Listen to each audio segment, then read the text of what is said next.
우리가 살아가면서 가장 자연스럽게 하는 행동이 있습니다. 그것이 무엇입니까? 숨을 쉬는 거죠. 숨을 쉬는 것은 의식을 하지 않고 자연스럽게 하는 행동입니다. 우리는 매 순간 숨을 쉬면서 살아갑니다. 이 호흡이라는 것은 단순히 숨을 들이마시고 내뱉는 행동이 아니라 이것은 우리의 생명을 유지하는 데 가장 중요한 과정입니다. 기도를 호흡으로 많이 비유합니다. 숨을 쉬지 않으면 어떻게 됩니까? 생명을 유지할 수가 없습니다. 마찬가지로 기도하지 않으면 우리 영혼은 메말라 버립니다. 이 기도는 우리가 믿음 생활을 하는 데 있어서 반드시 필요합니다. 오늘 본문은 예수님께서 우리에게 이 땅에 살아가면서 우리가 어려운 일을 만날 때마다 낙심하지 말고 기도해야 할 것을 비유를 통해 말씀하십니다. 여기서 항상 기도하라라고 말씀하고 있는데요. 이 항상 기도하라라는 것은 24시간을 쉬지 않고 끊임없이 기도해야 하는 것을 뜻하지는 않습니다. 우리는 기도만 하면서 살 수는 없죠. 일도 해야 되고 또 잠도 자야 되고 또 생활도 해야 되지 않겠습니까? 취미 생활도 해야 되고 문화 생활도 해야 됩니다. 또 하나님께서 맡긴 사명도 감당하면서 살아야 합니다. 예수님께서 항상 기도하라라고 말씀하시는 것은 하나님의 도우심이 필요한 상황을 만날 때마다 언제든지 담대하게 기도하라는 겁니다. 그러니까 내가 일상을 살아가다가 어려운 일을 겪게 되었을 때에 언제든지 기도하라는 것이죠. 길을 가면서도 기도하라는 겁니다.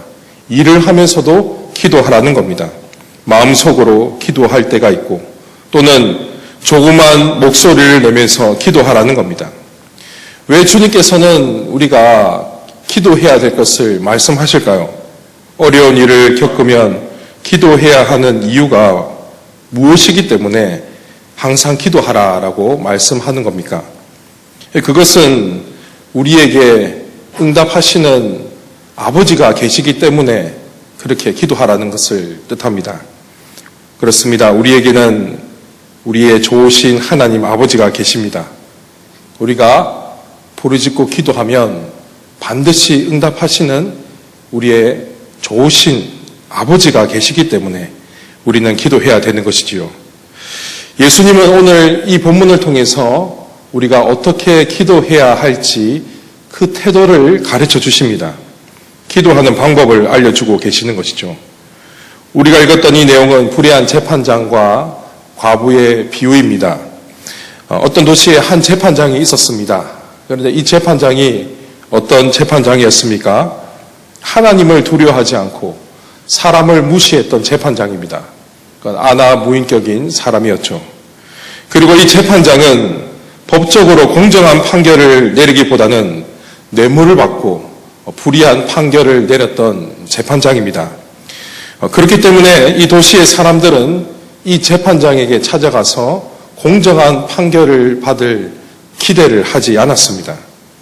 모두가 이 재판장에 대한 기대를 하고 있지 않은 그 상황에서 오늘 본문을 보시면 유독 한 과부는 끊임없이 찾아가서 자신의 억울함을 호소합니다.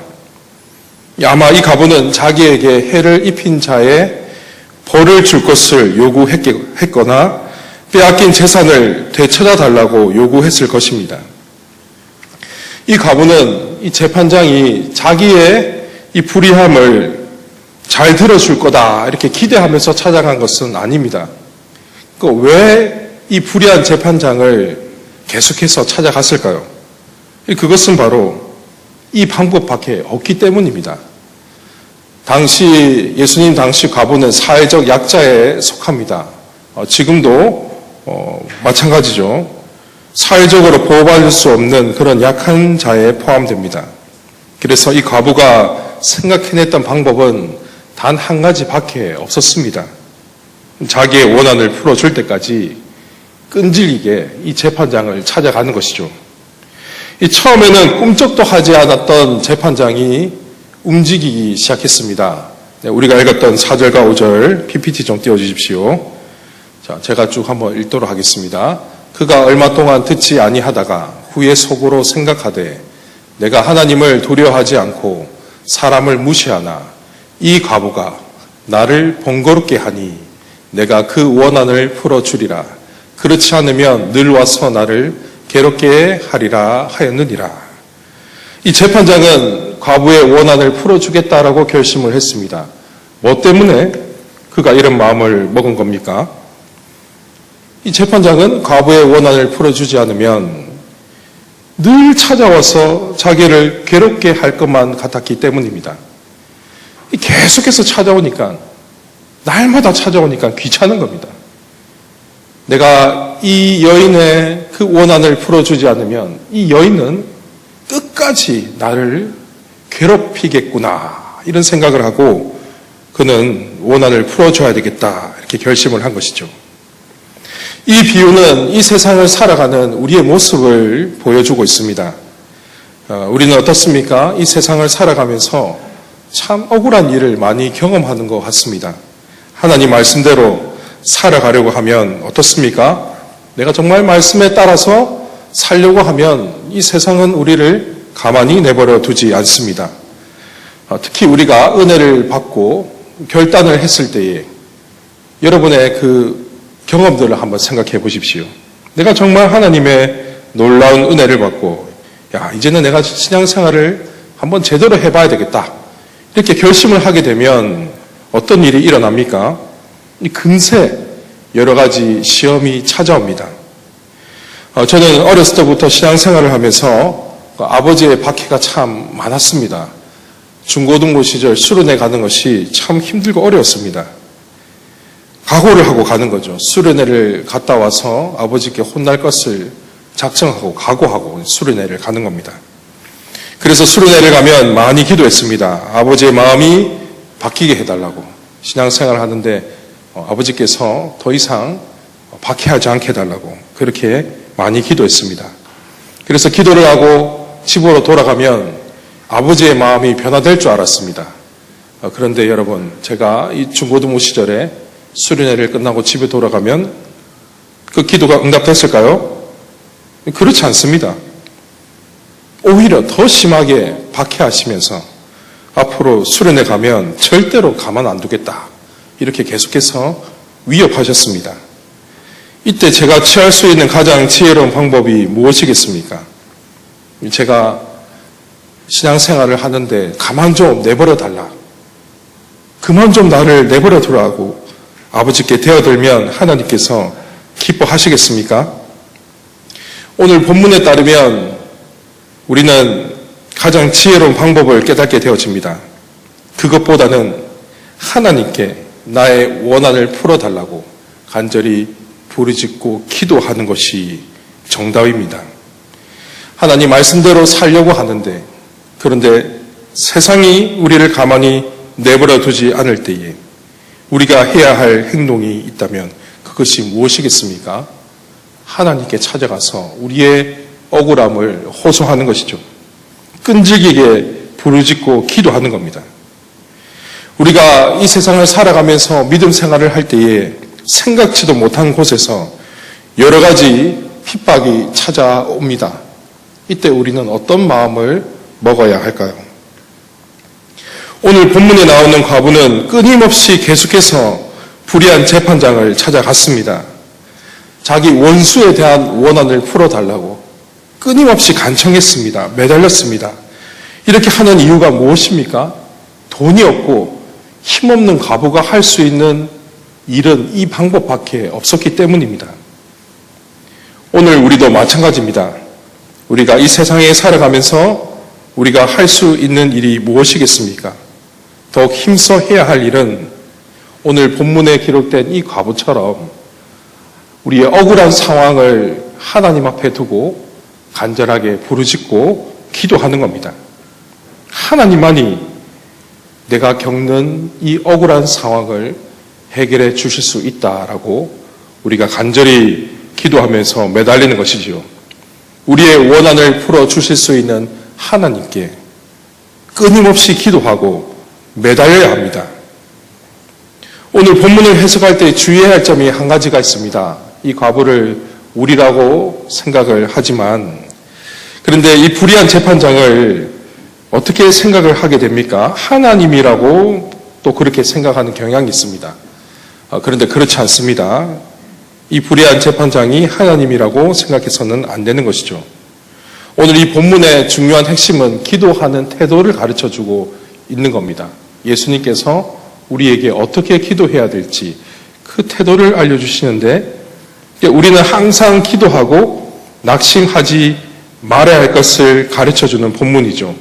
따라서 이 과부의 모습처럼 우리가 이렇게 기도해야 할 것을 교훈해 주십니다. 집요해야 된다는 거죠. 기도는 집요하고 끈질기게 해야 된다는 겁니다. 우리도 과부처럼 억울한 상황을 두고 계속해서 이렇게 기도해야 된다는 것이죠. 그렇게 기도하면 우리 주님께서 어떻게 해 주시겠다라고 말씀하십니까? 네, 방송실 띄워주십시오. 6절과 7절을 보면 이렇게 기록이 되어 있죠. 주께서 또 이르시되 불의한 재판장이 말한 것을 들으라. 하물며 하나님께서 그 밤낮 부르짖는 택하신 자들의 원한을 풀어주지 아니하시겠느냐. 그들에게 오래 참으시겠느냐. 여기 가장 중요한 단어가 표시되어 있습니다. 하물며. 불의한 재판장도 이 억울한 과부의 요청을 들어주는데, 하물며 하나님은 우리의 원한을 풀어주지 아니하시겠느냐. 이렇게 대조하면서 반문하고 있죠. 하나님은 우리의 아버지이시기에 자기 자녀가 간절히 부르짖는 그 기도를 반드시 들어주시는 분이심을 말하고 있습니다. 오래 참으시겠느냐 이렇게 말씀하고 있죠. 그리고 8절을 떼어주십시오. 내가 너희에게 이르노니 속히 그 원한을 풀어주시리라. 그러나 인자가 올 때에 세상에서 믿음을 보겠느냐 하시니라. 하나님께서 속히 그 원한을 풀어주신다. 우리의 간절한 기도를 하나님께서 속히 들어주신다. 이렇게 말씀하고 있습니다. 자녀가 힘겨워서 고통 가운데 하나님 앞에 간절하게 부르짖고 기도하면 하나님께서는 우리의 아버지이시기에 속히 그 원한을 풀어주신다. 반드시 응답하신다라고 말씀하십니다. 그런데 뒤에 있는 말씀을 또 보십시오. 그러나 인자가 올 때 세상에서 믿음을 보겠느냐 하시니라. 이 인자가 올 때는 우리 예수님께서 재림하실 때를 뜻합니다. 예수님이 다가오실 때가 되어지면 어떤 일이 일어난다라고 말하고 있습니까? 재림의 날이 가까울수록 이런 믿음이 없다는 겁니다. 결국에는 교회 안에서의 믿음의 기도가 사라지게 된다는 것이죠. 말세의 징조입니다. 주님께서 오실 때가 가까울수록 교회는 기도하지 않는다는 겁니다. 이런 믿음의 기도가 사라진다는 것이죠. 사랑하는 우리 새순교회 성도 여러분, 우리는 역으로 거슬러 올라갔으면 좋겠습니다. 주님께서는 말세의 징표로서 이 과부처럼 집요하고 끈질기게 기도하는 것이 계속해서 사라져갈 것이라고 말씀하시지만, 저는 우리 새순교회가 역으로 거슬러 올라가는 교회가 되었으면 좋겠습니다. 주님이 오실 때가 다가올수록 더 뜨겁게 기도하고 이 과부처럼 더 끈질기게 집요하게 하나님 앞에 매달려서 기도하는 그러한 교회가 되었으면 좋겠습니다. 정말 주님께서 이런 교회는 없다, 그렇게 칭찬할 수 있는 그런 교회가 되었으면 좋겠습니다. 우리 교회에 얼마나 많은 기도 모임이 있습니까? 지금 이 시간도 기도 모임이죠. 수요 기도회가 있고 새벽 기도회가 있습니다. 그리고 주중에도 기도회가 있죠. 중보 기도회도 있습니다. 제가 처음 우리 새순교회 왔을 때에 참 기도의 자리가 계속해서 많아지고 또 뜨겁게 기도하는 우리 성도님들의 모습을 많이 보았습니다. 하지만 시간이 지나면 지날수록 기도하는 분들이 조금씩 사라지는 것을 보았습니다. 여러분, 우리가 지금 회복해야 할 것이 있다면 그것은 바로 기도가 아닌가라고 생각을 합니다. 이 과부처럼 여러분 끈질기게 집요하게 우리가 기도해야 되지 않겠습니까? 우리가 이 세상에서 살아가면서 겪는 그 수많은 어려움과 아픔들을 어떻게 해결해야 할까요? 하나님 앞에 나와서 이 과부처럼 나의 원한을 풀어달라고, 나의 문제를 해결해달라고 그렇게 간절하게 부르짖으면서 기도해야 되지 않겠습니까? 정말 이 성경에 기록된, 오늘 본문에 기록된 과부처럼 주님이 다시 오시는 그날까지 절대로 포기하지 않고 집요하게 계속해서 기도할 수 있는 우리 성도님들이 되었으면 좋겠습니다. 다시 마음을 결단하기를 원합니다. 2025년이 시작되었지 않습니까? 하나님 아버지, 제가 기도를 다시 회복하겠습니다. 제가 다시 수요 기도에 나와서 하나님 앞에 간절히 기도하겠습니다. 하나님 아버지, 다시 제가 새벽 기도를 회복하겠습니다. 새벽에 나와서 다시 하나님 앞에 끈질기게 계속해서 기도하겠습니다. 하나님 아버지, 주중에 있는 중보 기도를 제가 등한시했습니다. 다시 나와서 기도하겠습니다. 다시 기도를 회복하겠습니다. 이런 결단이 우리 안에 있기를 간절히 소원합니다. 여러분, 말세가 되면 될수록, 주님이 오실 때가 되면 될수록 교회는 계속해서 잠들게 되어 있다라고 성경은 말하고 있습니다. 저는 우리 새순교회가 거슬러 올라가는, 다른 교회와 차별되어지는, 주님 오실 때까지 늘 항상 깨어있는 교회가 되기를 간절히 소원합니다. 이번 남은 한 주간도 정말 하나님을 두려워하지 않고 사람을 무시하는 세상 가운데 살면서 오늘 성경에 기록된 과부처럼 하나님 앞에 억울함을 두고 기도의 자리에 나와 간절히 부르짖고 기도하는 우리 모든 성도님들이 되기를 주님의 이름으로 축원합니다.